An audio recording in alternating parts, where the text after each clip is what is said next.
누구나 존경받는 사람들은 있게 마련이죠. 그 나라에서 존경받는 사람들이 누구인가 가장 간단하게 볼 수 있는 방법은 그 나라의 지폐를 보는 겁니다. 미국의 가장 존경받는 인물들이 누군가, 여러분 지갑을 열어서 가지고 있는 캐시, 그 지폐에 그려진 인물이 누군지를 보면 알 수가 있습니다. 제가 새삼스럽게 미국의 지폐에 어떤 사람들이 있는가 찾아봤어요. 1달러 지폐가 가장 많이 인쇄가 되죠. 가장 보편적으로 옛날에 많이 사용돼. 지금은 뭐 이렇게 안 사용돼도. 그래서 보통 1달러 지폐에 가장 유명한 사람, 가장 존경한 사람을 3개 넣게 마련이에요. 1달러 지폐에 누가 있는지 아시나요? 링컨. 제일 존경하신 분인가 봐요. 조지 워싱턴이 1달러 지폐에 있습니다. 미국의 아버지다. 그렇게 일컫고요. 또 미국 독립운동에 아주 혁혁한 공을 세웠던 분이시죠. 미국 지폐 2달러짜리가 있더라고요. 저는 본 적이 없는데 우리 아들들은 본 적이 있대요. 여러분도 혹시 보신 적 있으신가요? 가지고 계신 분 있으면 저 좀 구경 좀 시켜주세요. 미국 2달러 지폐에는 누가 있나 했더니 토마스 제퍼슨이에요. 이 사람은 독립선언서 기초를 작성하신 분으로 굉장히 유명하죠. 미국 건국의 아버지로 꼽히는 사람 중에 한 명이고요. 미국 지폐 5달러, 아까 말씀하신 에이브럼 링컨이 자리 잡고 있습니다. 아시는 대로 미국의 어떤 내부적인 위기를 잘 극복하고 또 흑인 노예를 해방했던 그런 인물이고요. 사실은 미국 역사에서 굉장히 존경받는 분이죠. 키가 197cm 됐다. 그 키만큼이나 거인으로 인정받는, 그의 인생 삶 자체가 거인으로 인정받는 그런 분이지요. 미국 지폐 10달러짜리에는 알렉산더 해밀턴이라는 사람이 그려져 있습니다. 이 사람은 미국의 법률가이고 정치인이고 재정가이고 또 정치 사상가로서 미국 헌법 제정에 기여를 했습니다. 20달러짜리에는 앤드루 잭슨이라는 사람이 그려져 있는데요. 이 사람은 이제 영국군과 싸웠을 때 대승을 이끌었던 그런 장군이고요. 지금 현재 미국 대통령 도널드 트럼프 대통령이 자기의 롤모델로 삼는다 했다 그래요. 50달러에는 율리시스 그랜트라는 사람입니다. 역시 미국의 장군이고 또 대통령이었고요. 남북전쟁에서는 북군의 총사령관으로서 승리를 이끌었다 그러죠. 미국 지폐 100달러짜리는 아시죠? 우리가 필라델피아 넘어가려면 어떤 다리 건너죠? 벤자민 프랭클린. 미국의 건국의 아버지라고 일컬어지고요. 또 다양한 분야에서 역할을 했고 독립전쟁 당시 프랑스와의 어떤 협상을 이끌어내서 독립전쟁에 큰 기여를 했던 인물이죠. 그래서 제가 간단하게 설명했지만요. 1달러부터 100달러까지 그 인물들과 거기에 그려져 있는 다른 그림들을 자세히 분석해 보면요. 미국의 역사와 그 흐름들을 한눈에 볼 수 있습니다.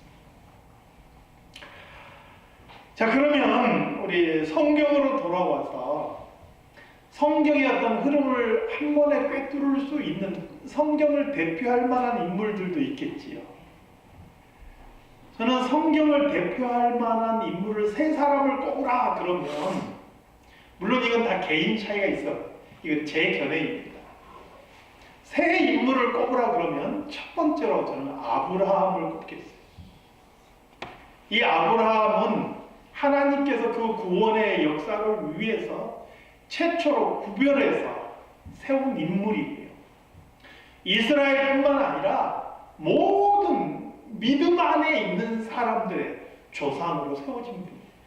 그래서 여러분, 아브라함과 우리는 혈통은 다를지 몰라도 예수 그리스도를 믿음으로 구원받는다는 이 사실, 아브라함이 하나님을 믿음에 하나님께서 이것을 저의 의로 여기셨다 말씀하셨던 것처럼 그 믿음으로 구원받고 믿음으로 의롭다 하심을 얻은 모든 사람의 조상으로 세워진 사람이 바로 아브라함인 거죠.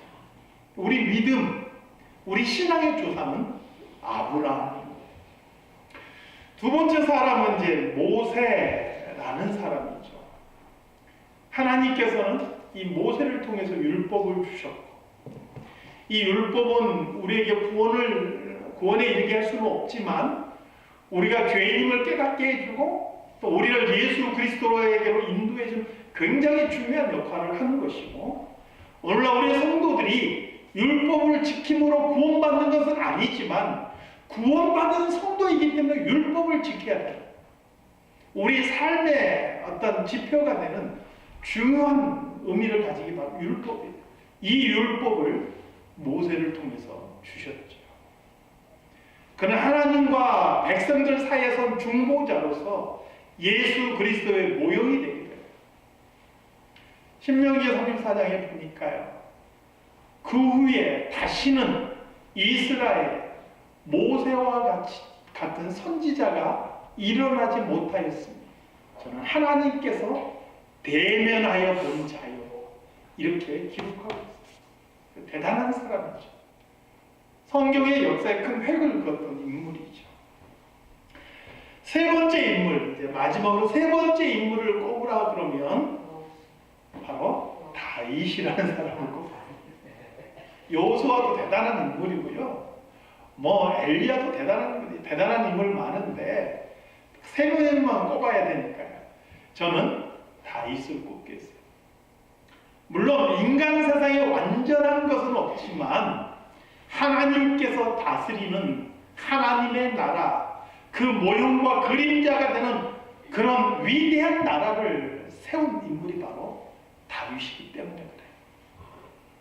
그래서 성경은요, 예수님께서 굳이 어떻게 오셨냐, 아브라함과 다윗의 자손으로 오셨다, 이렇게 강조하고 있는 것이죠. 오늘 우리는 이 본문을 통해서 사무엘 선지자가 기름 부어서 이스라엘 왕으로 세우는 다윗의 모습을 보고 있는 것이죠. 이스라엘의 초대 왕은 사울입니다. 이 사울이라는 사람은 처음에는 겸손함으로 시작하였고 그가 하나님의 뜻을 받아서 이스라엘의 왕이 되었지만 스스로 교만해졌어요. 그래서 그가 고의로 하나님의 명령에 불순종하는 자가 되었죠. 하나님께서 불순종한 사울을 버리시고 새 왕을 세우시는데 그 새 왕이 바로 다윗인 것입니다. 다윗의 아버지는 이새라는 사람입니다. 이새에게는 아들이 총 8명이 있었어요. 어마어마하죠. 제가 30년 만에 고등학교 동창하고 지난 주간에 통화를 했어요. 어떻게 인터넷 검색해서 제 이름을 넣어보니까 우여곡절 그때 막 조사해보니까 제 연락처가 나왔대요. 고등학교 졸업하고 처음으로 전화통화를 하고 영상으로, 시대가 참 좋아졌죠. 얼굴을 봤어요. 야, 너 진짜 중년이구나 막 그러면서 대화를 했어요. 얼마나 참 반가웠는지 몰라요.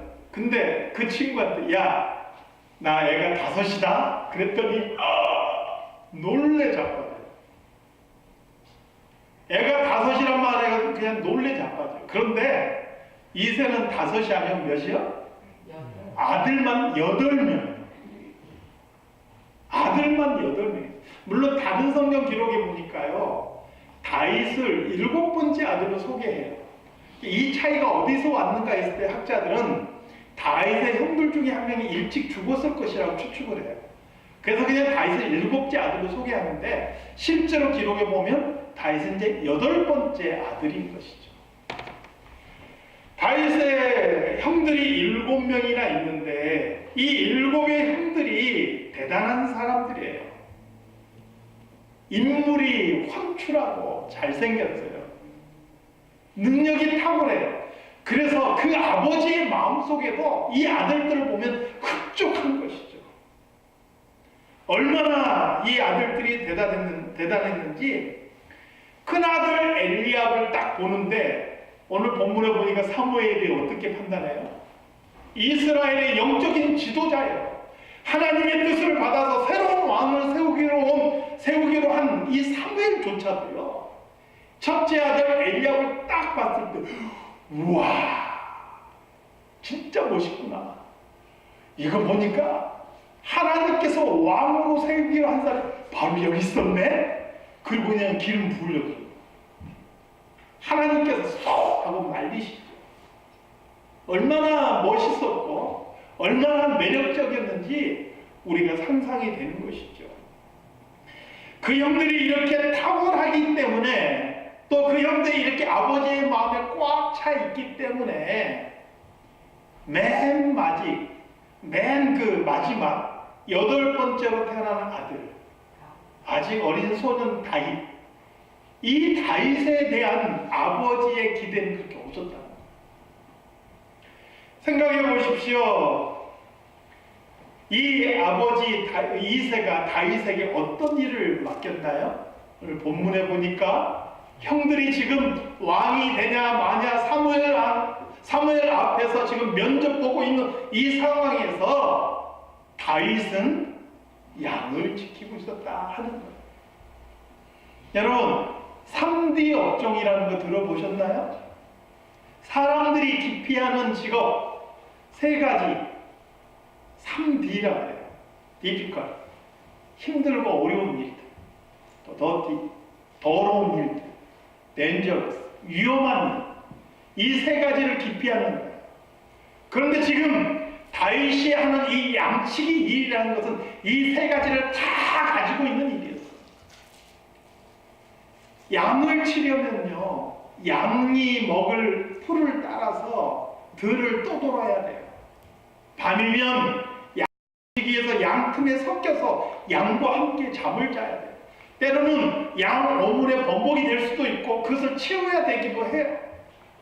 그것뿐만 아니에요. 양을 훔치려고 오는 강도들하고 싸워야 되고요. 양을 잡아먹으려고 오는 맹수들하고도 싸워야 돼요. 성경 사무엘상 16장 오늘 본문 이후의 내용에 보면 다윗이 양을 지키기 위해서 맹수들하고 어떻게 싸웠는지 다윗의 고백이 나와요. 사자하고도 싸우고요, 곰과도 싸워야 했어요. 아직 다윗이 소년이었음에도 불구하고 그는 양을 지키기 위해서 생명을 걸고 이런 맹수들과 싸워야 했다는 것이죠. 그러니까 사실은 아직 어린 소년인 다윗에게는 적합하지 않는 일이었다 하는 거예요. 그럼에도 불구하고 아버지 이새는 다윗에게 이 일을 맡겼어요. 왜요? 다윗에게 기대가 없다는 거예요. 너는 그냥 이 정도 일해. 그 정도로도 충분해. 아버지의 기대와 만족은 누가 채워줘요? 형들이 이미 채워줄 수 있다 하는 것이죠. 그래서 오늘 본문에 보니까 사무엘이 찾아와서 아들들을 다 부르라 말했음에도 불구하고 그의 아버지 이새는 들에 있는 다윗은 부르지조차 않았다 하는 것이죠. 보통 이쯤 되면 본인도 그거 느끼지 않겠어요?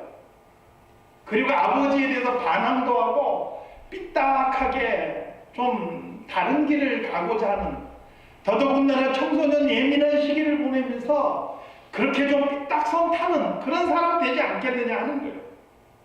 그런데 다윗이라는 사람은요, 이 시기에 아버지에 대한 원망이나 불평, 그리고 상처받은 마음으로 세상을 삐딱하게 보면서 화풀이하면서 자기의 처지와 환경들을 비관하면서 그렇게 보내지 않았어요. 성경에 보니까요, 다윗은 그러한 시기에 그 자신의 외로운 마음과 양을 치면서 보내는 고독한 시간들을 뭐 하면서 보냈느냐? 그가 수금을 타면서 하나님을 찬양하면서 보냈다 하는 것. 수금을 들고 하나님을 찬양하면서 하나님과 깊은 영적인 교제를 나누는 다윗의 모습을 보는 것이죠. 시편이 150편입니다.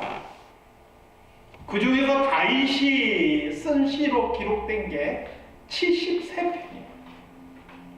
학자들은 말하기를 저자가 기록되지 않는 다른 시들 중에서도 많은 시가 다윗이 기록한 것이 아닐까 추측합니다. 시편의 반 이상을 다윗이 지었다는 거죠.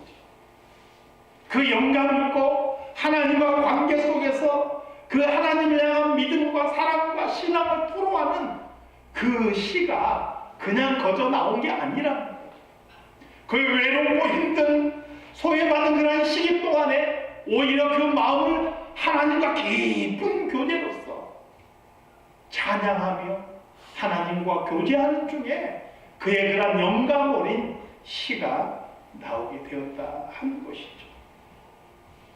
그가 얼마나 하나님과 깊은 관계 속에서 찬양을 했는지 성경에 보니까요, 그가 수금을 켤 때는 그 수금에 영적인 힘이 있었음을 보여줘요. 사울왕이 악령이 들었을 때 다윗을 불러서 수금을 켜면 악령이 물러가고 사울왕이 깨끗하게 맑은 정신을 회복하는 것을 보게 되지요. 그는 어리고 아직 약하고 또 아버지의 관심에서 벗어난 소외된 아들이었지만 하나님께서 그 마음에 자리 잡은 하나님을 향한 사랑과 하나님을 향한 경외와 하나님을 향한 찬양을 보고 계신다는 거예요. 오늘 본문에서 뭐라고 말합니까? 사람은 외모를 보거니와 나 여호와는 중심을 보느니라 말씀합니다. 사람은 외모를 볼 수 있어요. 패션의 완성은 뭐라고요? 패션의 완성은 옷이라 그럽니까? 아무리 옷이 좋아도 얼굴이 안 받쳐주면 안 돼요. 그래서 요즘에 하는 말로 패션의 완성은 얼굴이 돼요. 말끔하게 잘생긴 사람은 무엇을 입어도 어울린다는 거예요. 사실은 저같이 머리 크고 얼굴 까만 사람은 참 옷을 가려 입어야 돼요. 얼굴 하얗고 머리 작고 말끔하게 잘생긴 사람 뭘 대충 거쳐도 그냥 뽀대가 나는 거예요. 얼굴 잘생긴 게 큰 재산이죠. 그리고 사람들이 그런 사람들을 좋아해요. 사람은 얼굴을 보거든요. 키요? 일단 크면 좋죠. 사람이 키가 크면 일단 호감을 받습니다. 유용한 점도 많아요. 저도 아들들이 저보다 키가 더 커졌어요. 다 이제 180이 넘어섰어요. 그러니까 제 마음도 흡족하더라고요.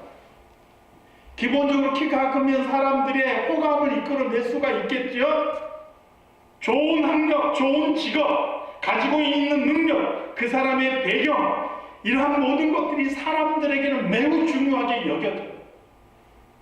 그래서 누군가가 사자 들어가는 직업을 가지고 있다 그러면 와, 그러면서 그 사람을 달리 보게 되잖아요.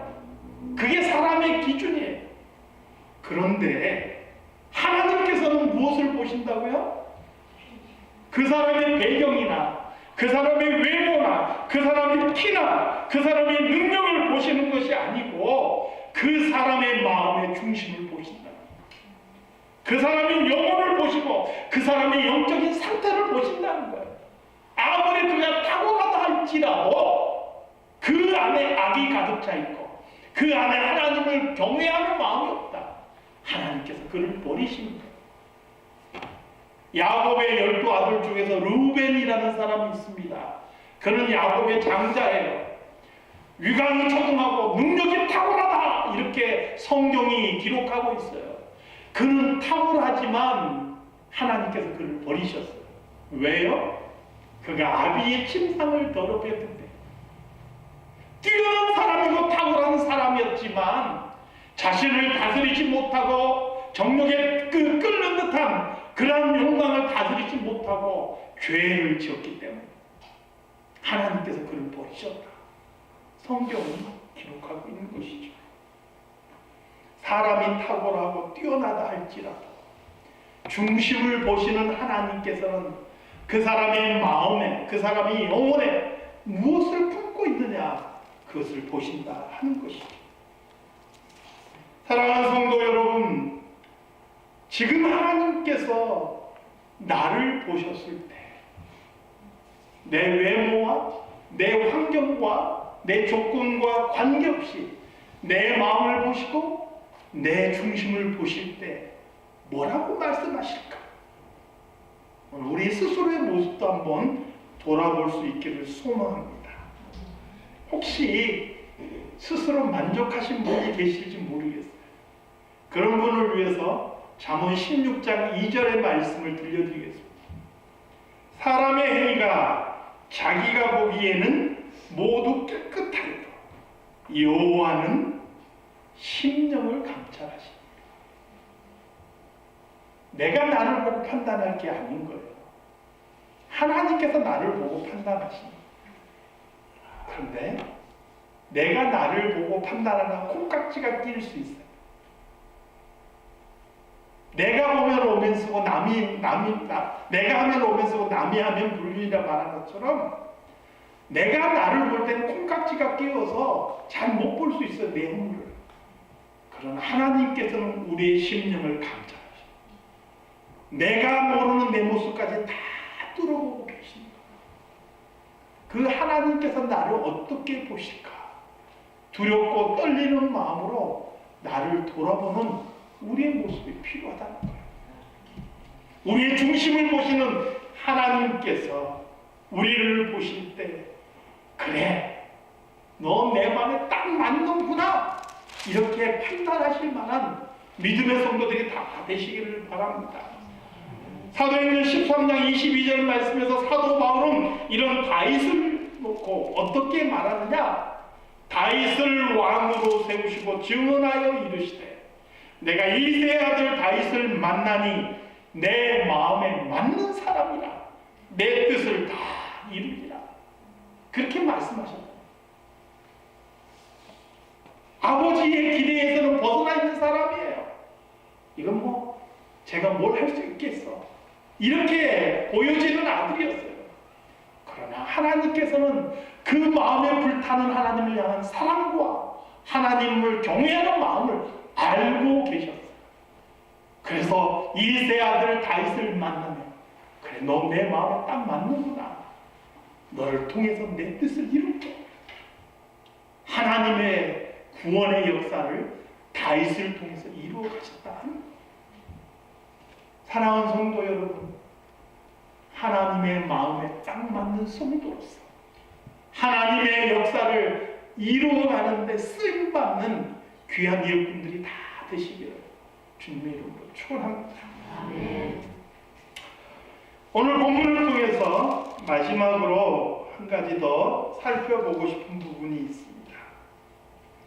온갖 악조건 속에서도 하나님을 향한 믿음으로 형들을 제치고 기름 부음을 받은 왕으로 세워진 다윗의 인간 승리를 보여주기 위해서 오늘 본문이 기록되었겠는가 하는 거예요. 물론 그런 요소가 있는 거예요. 그런 요소가 전혀 없지는 않지만, 그러나 그 모습이 다겠느냐? 그렇다면 성경은 우리가 보는 위인 정기집하고 다를 바가 없는 것이죠. 과연 오늘 다윗의 이 모습, 정말 약한 자이지만 하나님께서 그를 보시고 아름답게 여기시고 내 마음에 꼭 맞는 자라 말씀하시고 그에게 기름을 부어서 왕으로 세우신 이유가 무엇인가? 오늘 본문을 통해서 우리가 무엇을 봐야 하는가 하는 것이죠. 저는 아까 구약을 대표할 만한 세 인물을 언급했는데요. 그 세 인물이 다 어떤 특징을 가지고 있냐면 예수 그리스도를 보여주는 인물들이다. 오늘 본문의 다윗의 모습도요, 예수 그리스도의 모습을 상징적으로 보여주는 그러한 모습인 것이죠. 이사야 53장에 보니까 이사야 선지자는 장차 오실 메시아에 대해서 노래하면서 뭐라고 고백하냐면, 그는 자라기가 어린 순 같고. 여러분, 나무에서 막 싹이 튼 어린 새순 어떤 느낌인가요? 강인한 느낌이 드나요? 뭔가 약하다라는 느낌 들지 않아요? 지나가는 동물에 스치기만 해도 부러져 버릴 것 같은 그런 약한 느낌 들지 않냐고요. 그런 자라나기가 어린 순 같고, 고운 모양도 없고 풍채도 없으죠. 우리가 흠모할 만한 아름다운 것이 없도다. 그게 처음 이 땅에 오실 메시아 예수 그리스도의 모습이었다는 거예요. 그런데 하나님께서는 그분을 통해서 구원의 역사를 이루십니다. 그가 찔림은 우리의 허물을 인하며, 그가 상함은 우리의 죄악을 인하며, 그가 징계를 받으면 우리가 평화를 누리고, 그가 채찍에 맞음으로 우리가 나음을 입어. 약하게 보이고 세상은 인정하지 않고 세상은 멸시하고 세상은 조롱했던 예수 그리스도를 통해서 하나님께서는 구원의 역사를 이루신 것. 바로 그 예수 그리스도의 모습을 오늘 다윗은 보여주고 있는, 소외됐고 약하고 인정받지 못했지만 하나님께서 그를 들으셔서 이스라엘의 위대한 왕국을 이루셨다. 세상은 인정하지 않고 세상은 조롱하였지만 예수 그리스도를 통해서 하나님은 구원의 역사를 이루셨고, 이제 영원한 하나님의 나라를 완성하실 것입니다. 오늘 우리는 이 다윗을 통해서 그 예수 그리스도를 바라볼 수 있어야 하는 것이죠. 사랑하는 성도 여러분, 우리는 여전히 이 복음의 길을 가는 사람들입니다. 약한 다윗이지만 그를 왕으로 세우시고 결국 하나님의 나라의 왕국을 이루셨던 것처럼 하나님께서 예수 그리스도를 통해서 이 땅에 구원을 이루시고 하나님의 나라를 점점 확장시켜 나가시는데, 이제 이 세상 끝날에 그 나라가 완성이 될 거예요. 우리는 그것을 바라볼 수 있어야 되는 거예요. 사랑하는 성도 여러분, 오늘 다윗을 통해서 우리의 모습도 한번 들여다보고요. 오늘 다윗을 통해서 우리가 믿는 예수 그리스도를 다시 한번 바라볼 수 있는 저와 여러분이 다 되시기를 우리 주님의 이름으로 축원합니다.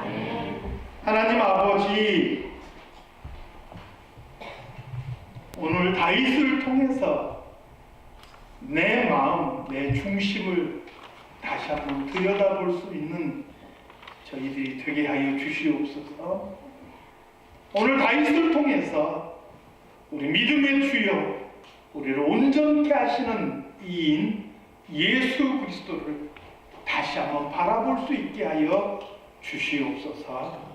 그래서 우리 사랑하는 성도들, 내 환경, 내 조건, 내 능력에 매이는 사람이 아니라 오로지 하나님과의 관계 속에서 하나님의 손에 붙들림 받아서 쓰임받는 그런 성도들로 서게 하시고, 또 이 세상 끝날까지 예수 그리스도만 바라보며 달려갈 수 있게 주님 도와주시옵소서.